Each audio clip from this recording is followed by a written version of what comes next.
I certainly sought out some career counseling. I sought out some advice from peers who were still employed. And I sought out some advice from family members as to what to do. And to everybody's credit, they looked beyond my own uncomfortable level and said, hey, why don't you consult or freelance for a little bit and things might fall into place. Don't take it personally. And I was taking it very personally.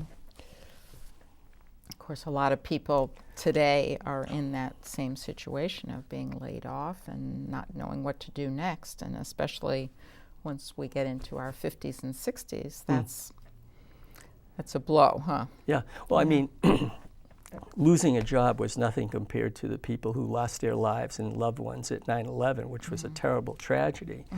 But nonetheless, it was still uncomfortable to lose a position and your livelihood. What do you do next? Sure. Right. And I enjoyed being busy. I enjoyed being productive. Yeah. So how long did it take you to sort of reestablish your sense of yourself again? It took about 3 weeks. It's a very short time period. My goodness. That's, yeah. Because I had a very strong sense of my self-worth, of my talent level and my ability. And after about 3 weeks, I stopped feeling sorry for myself and said, I've got to go out and call a few of my associates and contemporaries out there and see if they can refer me to anybody. And sure enough, a couple of people were waiting for me to do that and saying, okay, I can refer you to so-and-so and, this might be a lead for you. And shortly I found myself doing some creative work, and it got the ball rolling for me, and I was very fortunate that happened. Right. Yeah. So, but that sounds like it was a really short time compared to most people. Yeah, there were a lot of stops and starts because it wasn't steady. It was very fragmented, but it got me motivated. Yeah. It got me thinking about, I can do this. I can do a consultant role. I can do a freelance role. I can find work on my own. My self-marketing. I have to sell myself again. Yeah. And I hadn't done that for a very long period of time, but nonetheless, I was faced with that challenge. Yeah. So you're saying that after you got laid off, you started to earn some money pretty soon doing freelance advertising freelance projects. Design projects, yes. Yep. Yeah. But now I think you've segued into doing your own artwork completely, right? Yeah, about 2 years ago I left the advertising world completely behind and realized that I really wanted to focus on being a painter, and an artist, which I wanted to be since my college days. My major at Mass College of Art, which is where I went, which is called Mass Art now, was painting, and that was my love back then and became my love all over again. And it's a passion, and I am enjoying it tremendously. Yeah, well, it's wonderful that you have that passion, and also that you were able to use it in some ways during all the 30 years that you were employed. I think my design career trained me unknowingly to become a painter all over again. How's that? As I mentioned earlier, I think my paintings are very well designed and structured to some extent, even though they're very free-flowing. I start all of my work with drawing by crayons. I draw on the white canvas with crayons. Right. And that becomes, they're very simple lines, but that becomes the basis where I'm going to apply color. And where the crayon marks are not is where I'm going to leave the white space. So my thinking, and as I look at the canvas develop, is I'm designing this as I go along. Where do I want to put color? How do I want to put it? What colors will I lay down? And those are similar techniques and things that you would be doing if you're designing a catalog. Where do the photographs go? Where does the text go? Etc. Right. So that training has paid off. What you mean by design. Yes, Yeah. correct. Yeah. Now I know you've written something, kind of an artist's statement. It's my latest artist statement. Okay, and is this about sort of giving your audience, your viewers, a way of looking at your pictures? Yeah, it's what I feel when I paint. Nate, do you want to read it? Sure, I'd be happy to. I paint because it allows me to be unrestrained, original, and visually expressive without limits or boundaries. Formerly, as an art and creative director, there were many barriers to contend with, and now I can cross any frontier I wish. This newfound freedom is challenging, exhilarating, and frightening all at once. My canvases start with a loose crayon drawing while leaving lots of white space. This anchors colors, textures, and patterns that progress as the painting emerges. Textures are applied, followed by glazes to create the background layers. Knife painting, mixing varying amounts of primary colors and white, are done directly onto the surface to create the multitude of colors in the painting.